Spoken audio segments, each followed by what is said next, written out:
My name is Geoff Perumal. I am the Senior Product Specialist for Thermo Fisher, doing a lot of our room temperature and cryo workflows. Today I'm going to talk about a CLEM approach involving cryo-electron tomography using an integrated fluorescent microscope, which you see off here on the right. I hope you could see my mouse. But I think it's probably fair, just to make sure we're all on the same page, to just do a quick little dive into what tomography is. It's very comparable to what those of you who are doing room temperature tomography are used to, but we're doing this under cryogenic conditions. So a ion beam thinned section known as a lamella, which we'll go into in a slide or two, is brought under the path of Cryo TEM. An ROI, as you're seeing here, is imaged in many different tilted angles, usually at about a 3-degree increments. That back end, all of those images are then collated and aligned, as you're seeing off to the right here. In this case, we're looking at some mouse brain, which was aligned and segmented out. The lamella, which I refer to, for all intents and purposes, you could think of it as a TEM thin section from a bulk. Is located here off to the left. This thin translucent part is that thinned down section of about 200 nanometers. You could see the black edges on each side are the cell with which it came from, which is just far too thick for a TEM beam to penetrate. But what we could do is we could take individual ROIs from these lamellae, and as I mentioned before, go ahead and do some tilting and alignment for some fairly high resolution data. Bear in mind that this is a technique that can also be applied towards individual parts of a cell. So before we were looking at something in context in terms of brain. Here what we're looking at is a ribosome, which has been some topogram imaged or averaged down to about 4.5 angstroms. So getting closer and closer towards atomic resolution. You could probably work left here and see the lamella with which it came from, all of the individual ROIs which were targeted here, and obviously resulting in this subtomogram average. Now, as Seth pointed out earlier, and as Ken kind of mentioned, a lot of these procedures involve a workflow, and I always like to think of tomography or cryo-electron tomography, excuse me, as a workflow that begins at freezing of our samples.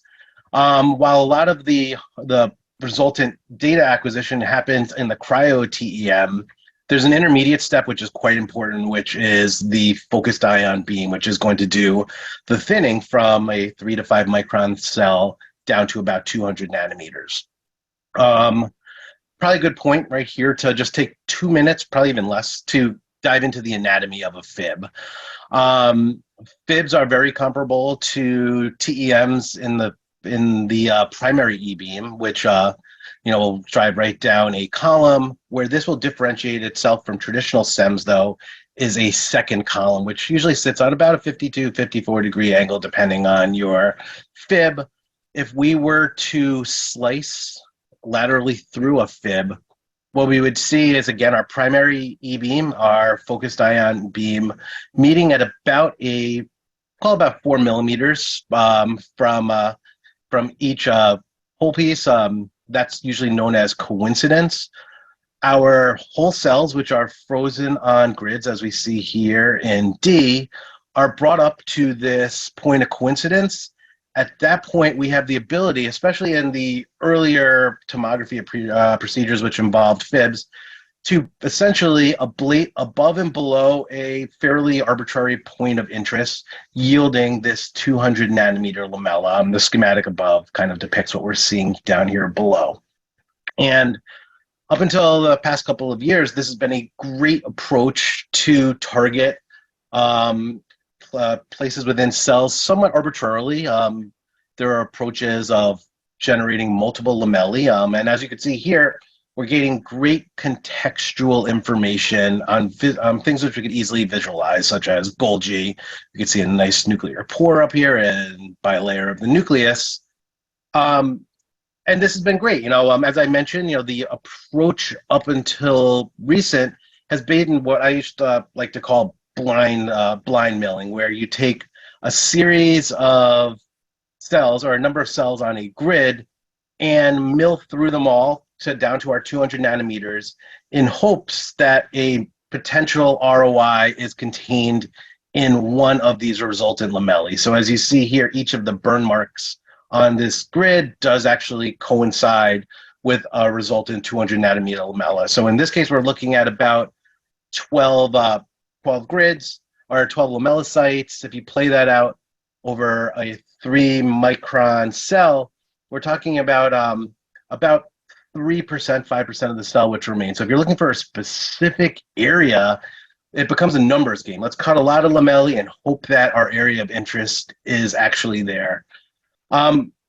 Obviously, that's going to work if you cut enough lamellae, but it's low throughput as well as low yield. So what we've started to incorporate more and more in recent years is the inclusion of a fluorescent microscope, as I showed at the introduction slide, inside the microscope. Very similar to what Kenneth pointed out, which they're doing with soft X-ray. In this case, we're looking at a fib. So again, here's our primary E-beam cut off here, but here is our fib column. And situated in column, but off axis right here is the integrated fluorescent microscope. The idea behind this is you could bring in frozen hydrated cells or tissue directly into the cryofib, and in real time, you can ablate away with your fib and shuttle into fluorescence to target a specific ROI. This is going to be the more efficient and targeted approach towards ensuring that your 200 nanometer lamella contains your fluorescing ROI in real time. As was kind of touched on before, one of the things which we really want to avoid is contamination after this thin milled section is complete.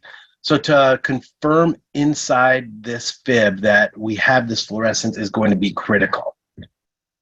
Now here's a quick illustration of what the inside of the chamber looks like with the with the objective for the fluorescence. Our fib column again is coming off here, our primary E-beam here, the coincident point would be somewhere just below it. And what we're looking at here, this is our fib stage. Our holder of, in this case, 2 auto-clipped grids can be shuttled in between ablation and imaging over to fluorescence for confirmation. Nice things about this are that we do have a 0.7 NA 20x objective, which will give us a fairly large field of view so that we could do some scouting for our fluorescence. We have a quad band pass in 365, 455, 565, and 617. So we have a broad range of fluorescence which we can accept. As well as, we do have the ability to do some fine 100 nanometer step Z-stack acquisition, which I'll show you come the very end of this presentation, some of the useful applications of this Z positioning.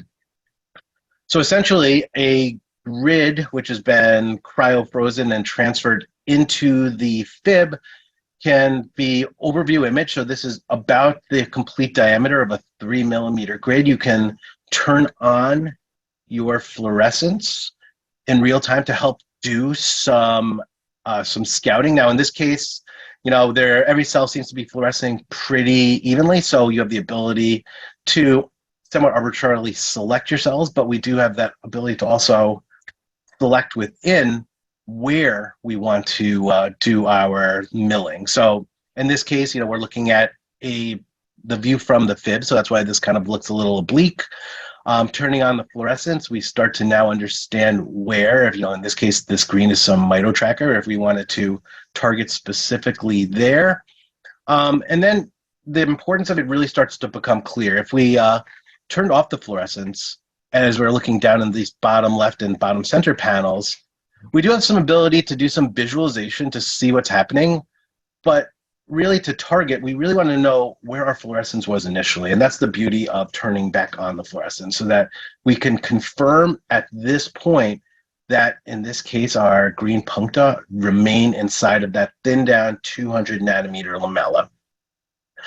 So to beat a dead horse really quickly here, selecting of a cell, Obviously, we're not going to see anything from a SEM in terms of where the fluorescence is. We're able to align our fluorescence and our cell to do some tracking. So in this case, we're using MitoTracker to target a series of mitochondria within a bulk. Then we have that ability to do real-time shuttling and fluorescence observation to confirm that that thin down 200 nanometer lamella does in fact contain that same area which we targeted from that 3 micron cell. Now, one of the nice things, for this correlation is that a lot of the information which is being read through the correlative software can be transferred from our SEM. So here again is our lamella, which has been thinned and showing our area of fluorescent interest. We could transfer not just the sample, but the data inside the Cryo TEM so that when we do that resultant tilted tomography, we can target areas for our high-resolution tomograms. On the topic of targeting, we do have some nice workflows which can help us do some automated acquisition where we're targeting a specific area for thin down lamella. Some of the earlier approaches for inclusion of IFLM were somewhat manual, where we would do real-time shuttling for confirmation, back to the fib beam, ablate away, shuttle, ablate.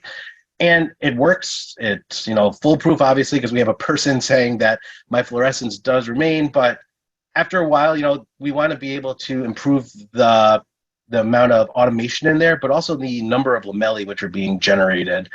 And this BioEMTalk could not have happened at a better time for the CLEM portion of it, because just last week, Liz Wright from the University of Wisconsin, who's a professor of biochemistry, as well as the director for the Midwest Center for Cryo-Electron Tomography, released a preprint in bioarchives where she takes a couple different approaches for a few different approaches for automated targeting for numerous lamella which contain a fluorescent ROI.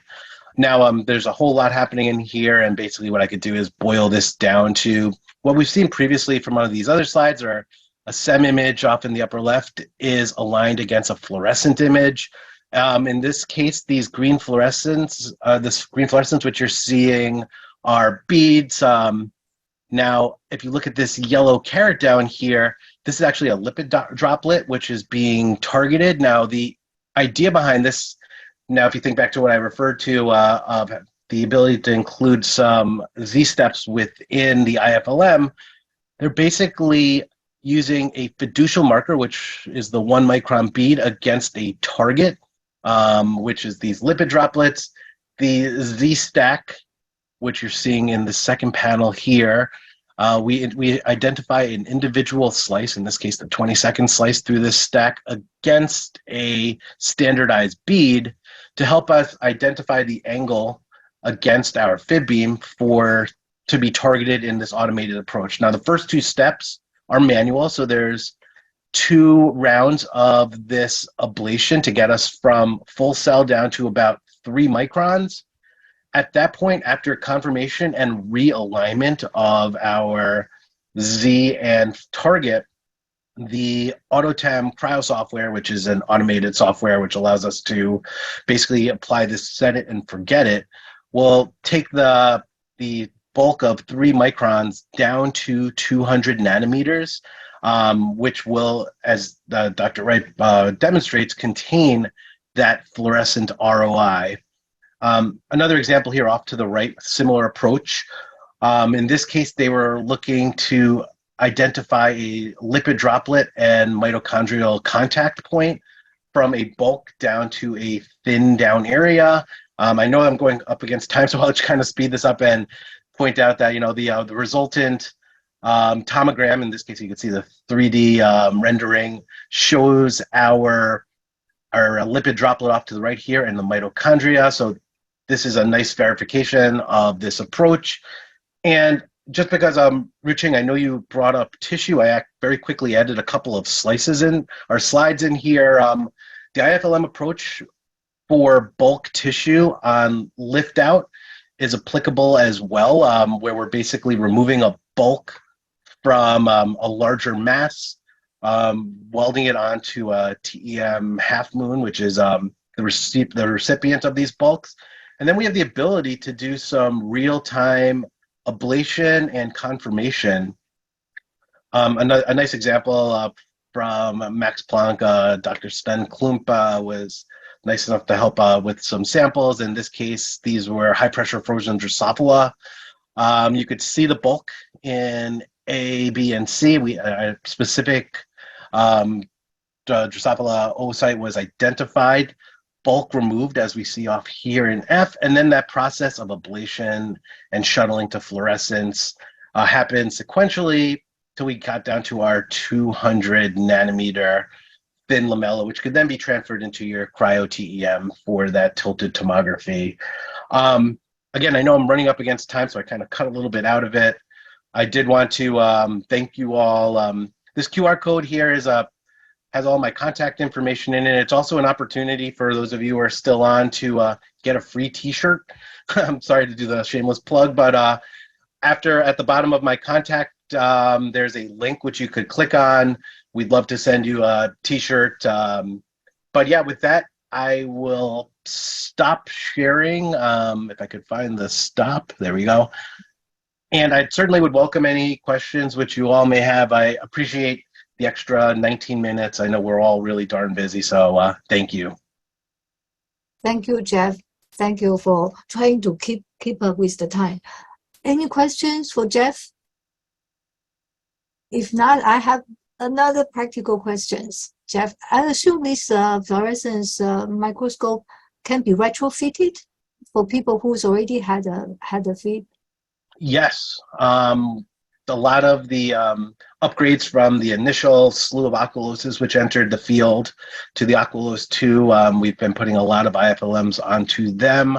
I got a similar question recently about a Helios, and I believe we can. The port should be able to support it.